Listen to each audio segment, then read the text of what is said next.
Episode 203 with John Siego. We're saving about 120 to 130 lives in Texas per day. From the capital of the Lone Star State, we're engaging with Republican leaders across Texas to keep our priorities front and center, spotlight our rising stars, and making sure that the grassroots has all the tools they need to push back the Democrats and make Texas even brighter red. You are part of the elephant herd.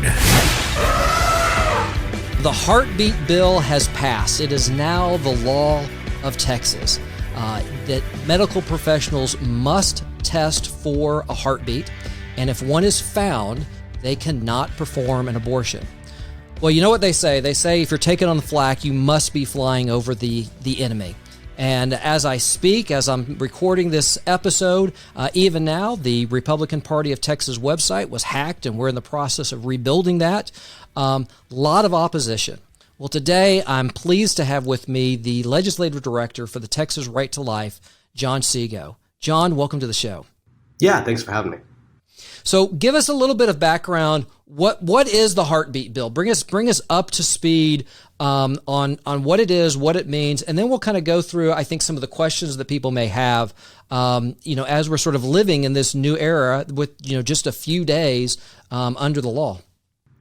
Yeah, so the Texas Heartbeat Act was passed as Senate Bill 8 during the regular session, and Senator Hughes and Representative Shelby Slauson filed and passed this bill, and it is the strongest pro-life bill that our state has passed since Roe v. Wade in '73. It is a very, very bold bill, and we're very happy that it is actually saving lives today.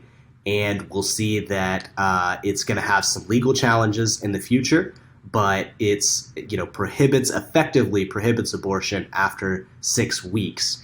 And since it's in effect and the legal attempts have not been able to stop it, we're saving about 120 to 130 lives in Texas per day. So it's a significant piece of legislation, and we are just so thankful for the leadership of Senator Hughes to get that one across the finish line. Yeah. Now, you have a background in bioethics. Kind of walk us through a little bit, because I think, previous attempts have sort of been making the marker, 3 months or 6 months or whatever, sort of this arbitrary time frame. Give us a little, put on your bioethicist hat. Why tie this to a heartbeat? What's kind of the philosophical or the ethical reason to tie that to a heartbeat? Yeah, I mean, to be clear, the RBT platform and principles are very clear. We believe all elective abortion is unethical, and our platform is very clear about that from the very beginning. And so it's a matter of legislative and political prudence of what types of policies can we pass that do a couple of things. One is effective, actually saves lives. Unfortunately, not all the pro-life bills that will be filed will be effective in saving lives, even though they're built on pro-life principles. So, does this bill save lives? Does it help with the cultural conversation? Do we get to use this bill as a tool to educate our neighbors, maybe even some Democrats who don't realize how extreme their party is, educate them about what abortion is, what that child really is? And then also, how does this legislation work with Roe v. Wade? We're living in the shadow of Roe v. Wade, as you know, and so any bill that we pass related to abortion, we need to be mindful, is this getting closer to our legal goal or further away? And the Heartbeat Act does all three of those things. Like I said, it bans abortion at 6 weeks. It's saving hundreds of lives a day. It gets us to talk about the heartbeat, and that's kind of why this had so much support in the grassroots, so much support in the Capitol, is because heartbeat there's really simple moral logic to it of, if you are jogging in the morning and you see someone on the ground off to the side of the track, you stop and you check for a pulse. You essentially try to hear a heartbeat. That's the sign of life. And that determines our moral obligation. That determines the urgency of protecting this individual, getting the medical attention. That's a really crucial thing, and everybody understands that. So to highlight that preborn children before abortion have a heartbeat extremely early in embryology, in their embryological development, that's extremely important to highlight the humanity of the child, because you know what the Democrat Party is trying to do. They're trying to actually run away from the science in here and try to say this is a blob of tissues. This doesn't have, this isn't human enough for us to care about it. We don't need to worry about what it feels, what the baby has, how far in development it is. And this is another chance of there's an easy conversation here of, okay, a heartbeat, that seems pretty humanizing. And so there was great testimony from medical experts and women in the Senate actually playing the heartbeat in their testimony, playing the heartbeat of a child after 20 weeks and before 6 weeks. And they sound the same. It's a sign of life. The last point I'll make on that is for the heartbeat, whenever a couple realizes that they're expecting and they go to the doctor wants to try to find a heartbeat, because if you can find a heartbeat, there's a 90% chance that that child is going to be healthy and grow all the way until delivery, until their full term. And so that heartbeat is a really good indicator that this is life and this is viable life and this child is actually healthy, as long as we don't go out of our way to commit an act of violence against it, an abortion. So it's a really kind of common, easy thing to understand. And we saw that a lot of people who maybe don't like to engage on the issue were really kind of taken back and had to think about, okay, this child, even as early as 6 weeks, has a heartbeat. That's pretty important morally. Talk a little bit about the strategies within kind of the pro-life movement, because I do think that there are some of those that really are kind of all or nothing. And, I am pro-life. I absolutely believe that life begins, humanity begins at conception. But there's reality of where I live in. So walk us through just a little bit, even within kind of Republicans and pro-life movements, just, maybe kind of talk about sort of that tension of why it is important to kind of have an incremental win in this movement. Yeah, no, you're absolutely right. So if any of your audience members have been to the RPT convention in the last 6 or 8 years, they've heard some type of debate about this, about when it comes to abortion, what are we doing as far as the message we send to the legislature? And there are some of my friends who, like you and I, oppose abortion, want to stop all elective abortions, but they feel like passing something like the Heartbeat Act, something like the 20-week prohibition, that's not enough, and that actually violates our principles by settling for less than an all-out ban. And I agree that if we were talking in a vacuum about, what laws do we want to start out with, then that's a good conversation, is why would we start with halfway measures? But the reality is we live with Roe v. Wade. We live with a limited ability to actually stop all elective abortions in our society. So my organization is dedicated to saving as many lives as possible, but also passing legislation that helps us get closer to overturn Roe. We can't ignore Roe and say, oh, I just wish it wasn't there. But we also can't pass up opportunities to save lives. And so we usually pass legislation that is trying to save lives and then help the Supreme Court see that it has adopted some erroneous precedent in Roe and subsequent cases. And so we want to pass bills that actually push on these kind of cracking points in the foundation of Roe.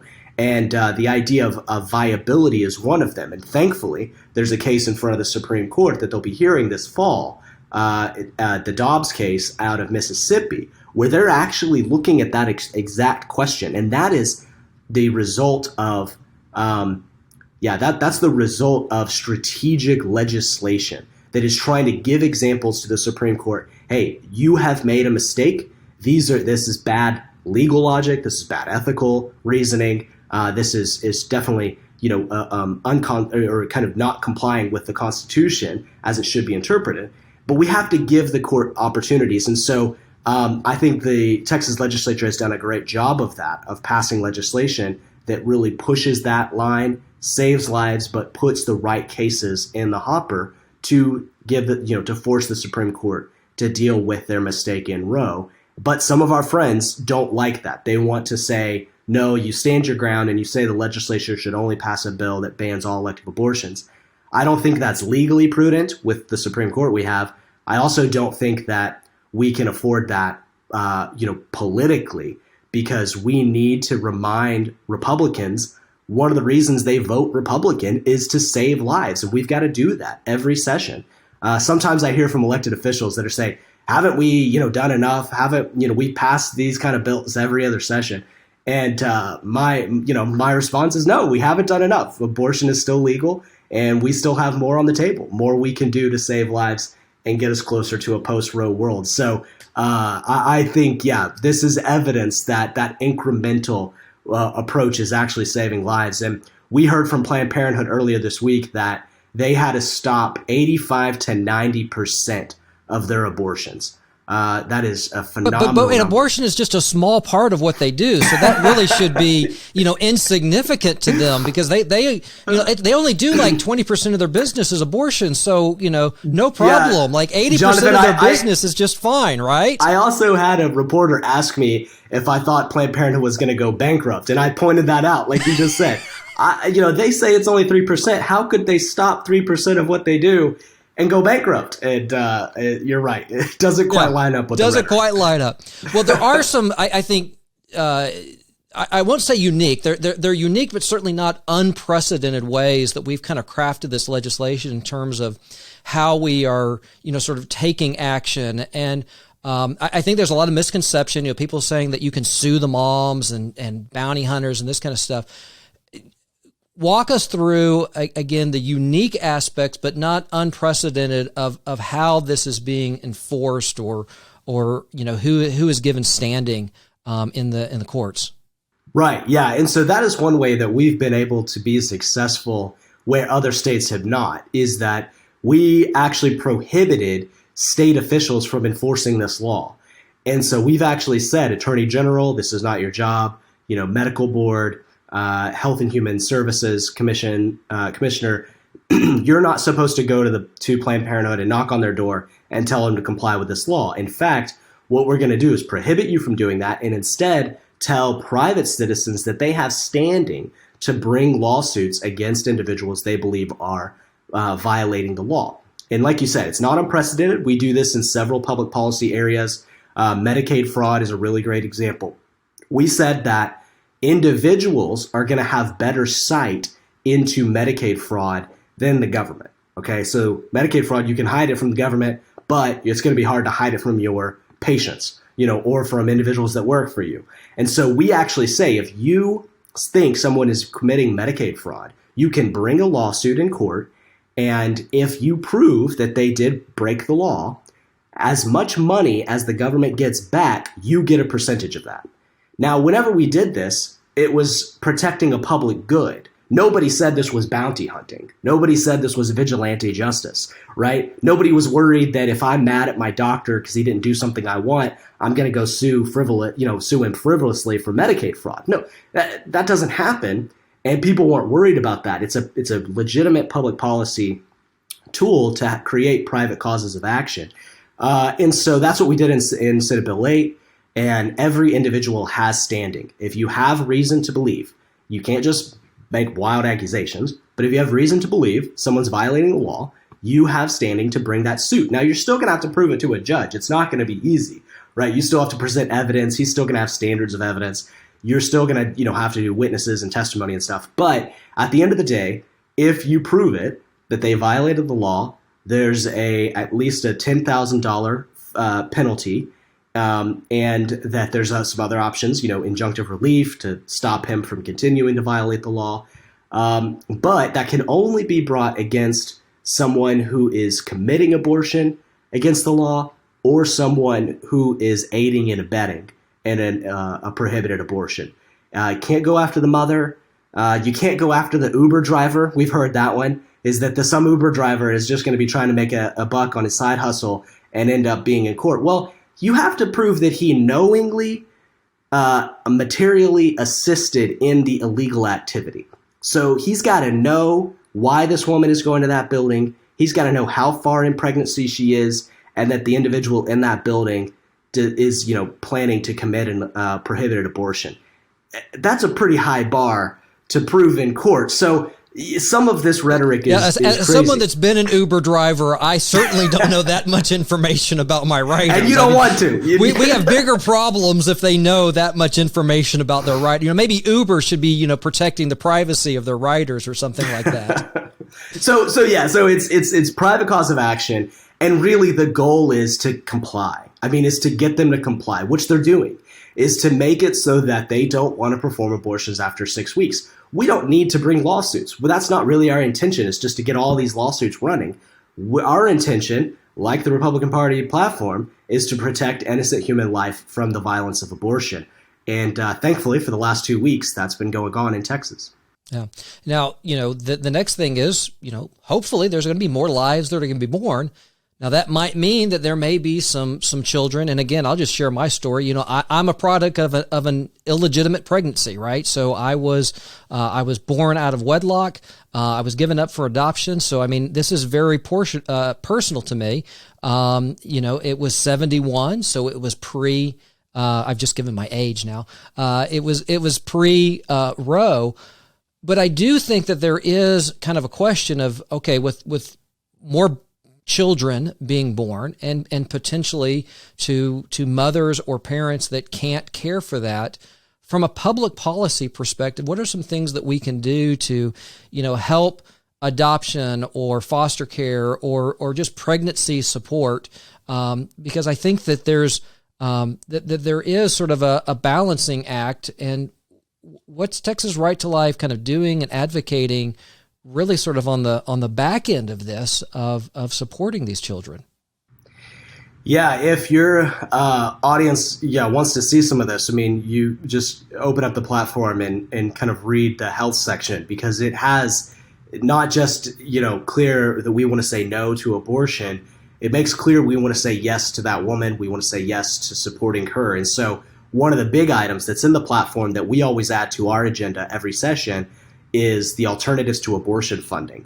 And so this is a state-funded program of social services. So we're covering medical services. We invest $500 million in women's health services on the medical side.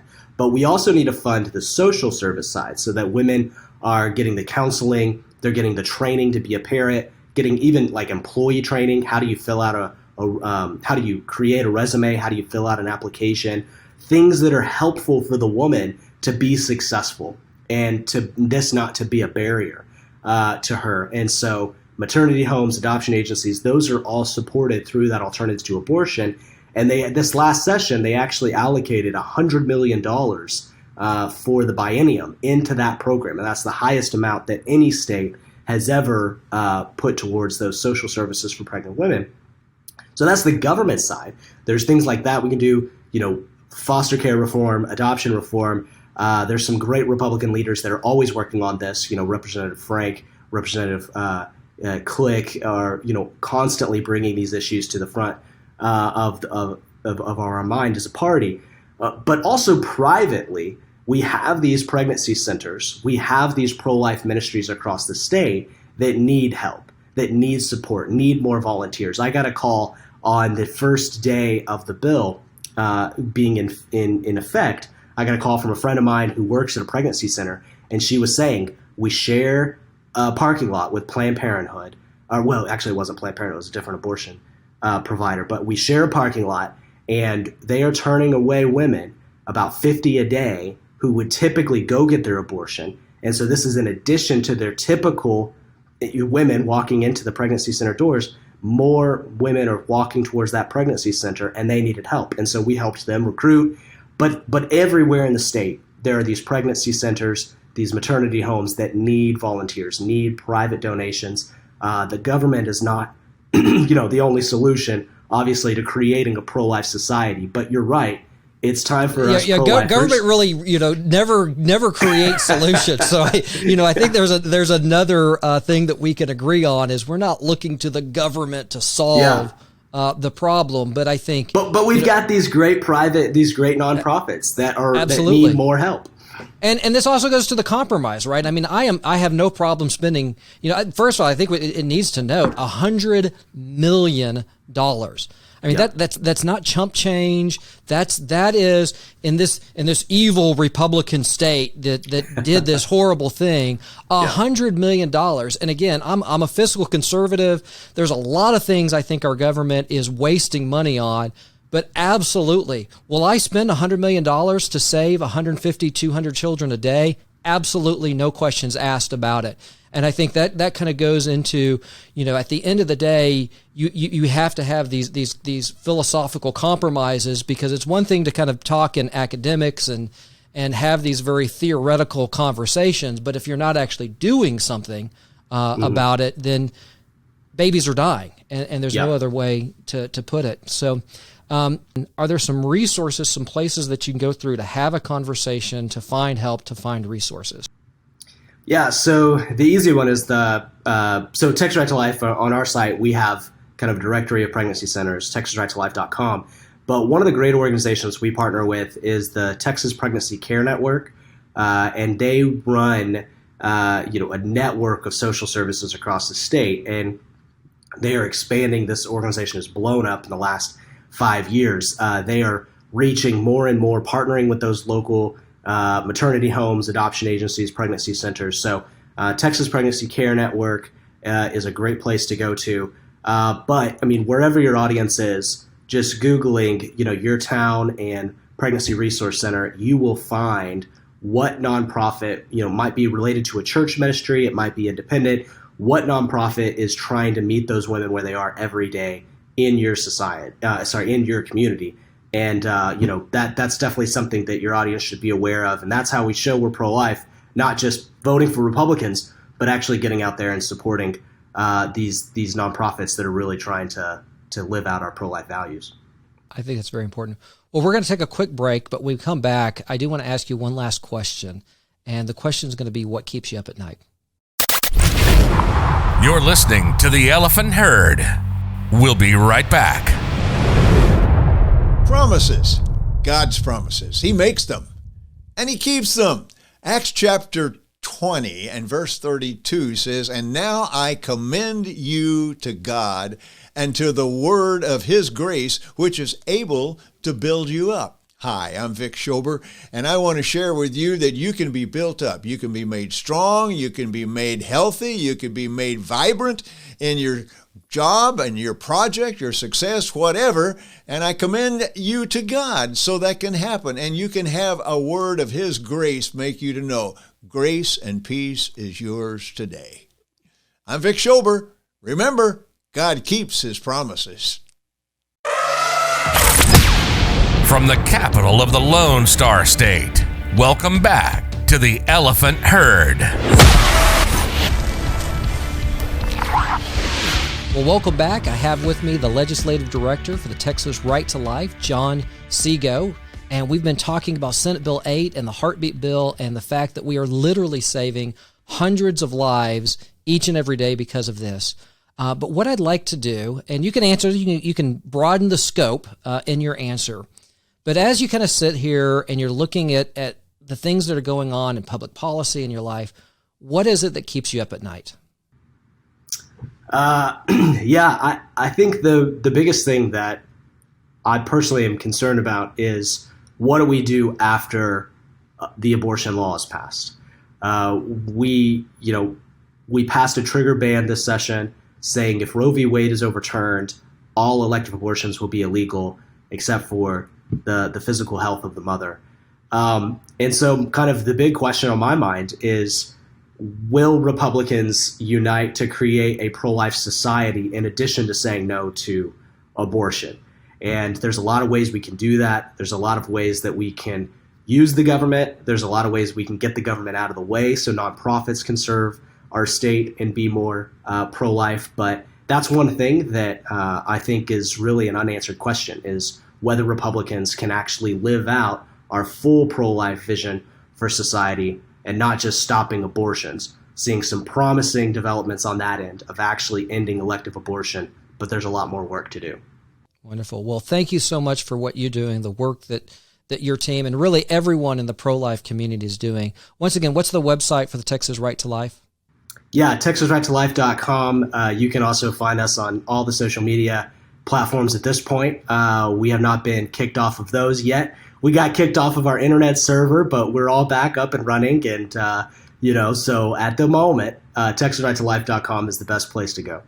And I think I'll leave that as a call to action. Get involved with your local pregnancy resource. At the end of the day, it's grassroots. It's meeting the needs of individuals. So, let's sort of land with that. If you're relying on some big organization that potentially can be shut down and censored by big tech, you need to do your part to engage in the community. Well, thanks again, John. Really do appreciate it. Yeah, thanks for having me. Well, if you've enjoyed this podcast, you can learn more at texasgop.org/podcast. If you do have any comments or questions or suggestions for future episodes, you can text me directly at 512-729-5712. The Elephant Herd is provided by Texas Political Training and Empowerment and the Republican Party of Texas and is not authorized by any candidate or candidates committee. If you found this episode valuable, please subscribe to the Elephant Herd. Leave an honest rating. You can get all the links to your favorite podcast listening apps at texasgop.org/podcast.